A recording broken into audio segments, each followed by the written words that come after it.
Ons onderwerp vandag, dankbaarheid en moeilike tye. Hoe lyk my en jou dankbaarheid? Jy sien, dit is baie maklik vir ons as mense om dankbaar te wees of om 'n lewe van dankbaarheid te leef wanneer dit met ons goed gaan. Maar wat gebeur wanneer dinge moeilik raak? Probleme opduik en ons begin swaar kry. Kan ek en jy dan nog steeds ten spyte daarvan dat ons nou die wind van voor kry sê dat ons in dankbaarheid leef? Kom ons dink 'n bietjie mooi hieroor na.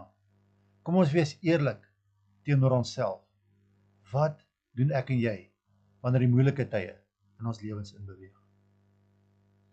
Ons begin gewoonlik met die hoekoms, die waaroms, die ek verdien het nie, en nou ons dan heeldag besig met 'n bejammerenswaardige pettyparty.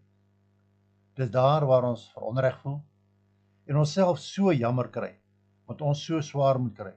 En soms selfs vra ons, waar is God? En hoekom laat hy hierdie swaar kry van sy kinders toe? Miskien is dit nodig dat ons 'n bietjie moet wegstaan van die eie ek af en vir 'n slag kyk na hoe dit gaan met mense rondom ons. Ek en jy moet onthou dat wanneer ons net geld het vir 'n brood, daar iemand is wat nie eens 'n snytjie brood het nie.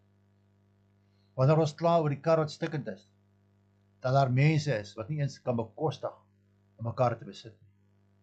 Wanneer ons kla oor ons gesondheid, dat daar mense is wat so siek is dat hulle nie eens weet wat om hulle aangaan nie. En so kan ons aangaan en aangaan en aangaan.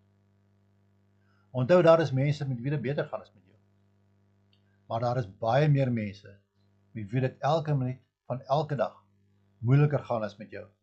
En dit is menigmaal dan ook hierdie einste mense wat keer op keer vir jou sê hoe dankbaar hulle is vir die bietjie wat hulle het. Ons moet by hierdie mense leer wat dankbaarheid behels.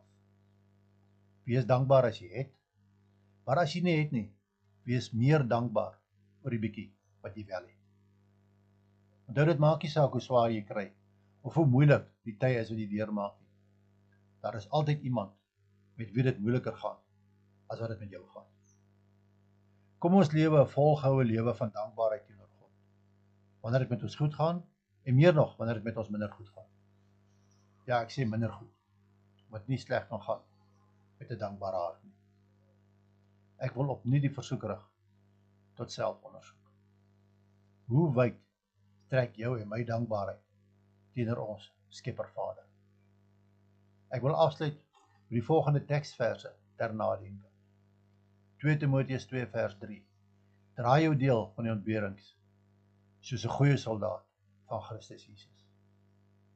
2 Timoteus 4 vers 5 sê vir ons, maar bly in alle omstandighede nigter, verdra lyding, doen jou werk as verkondiger van die evangelie, voer al die pligte van jou bediening uit.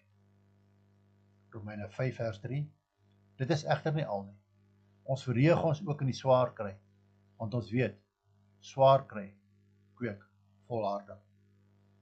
En dan 1 Tessalonisense 5 vers 18, wees in alles dankbaar, want dit is die wil van God, in Christus Jesus, oor julle.